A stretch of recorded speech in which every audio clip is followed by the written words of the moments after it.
خاصیت بزرگ عشق ما دوتاست. راه من و تو از همه آدما جداست.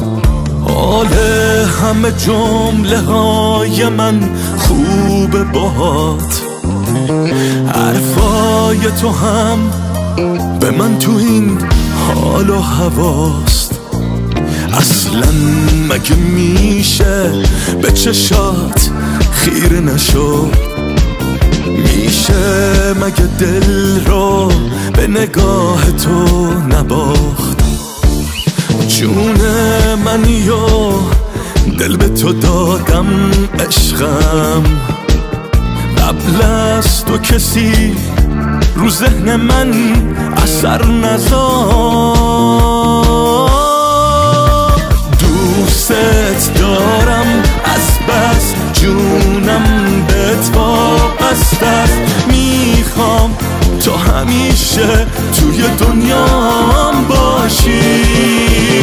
احساس ما کم نیست، جایی واسه غم نیست. کم کم واسه قلبم عشقت شده همه چیز.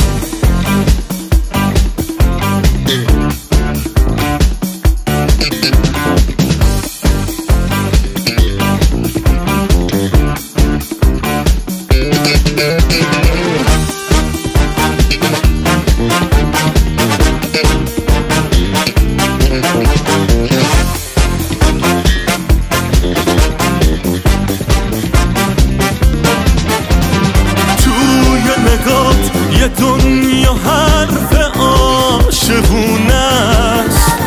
عشق منی حرفای تو حرف منم هست. میگیرم اگه تو زندگیم عطرت نباشه، غیر ممکنه حواس من بهت نباشه.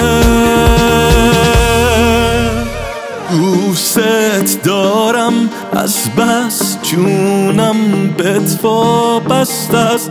میخوام تا همیشه توی دنیا باشی.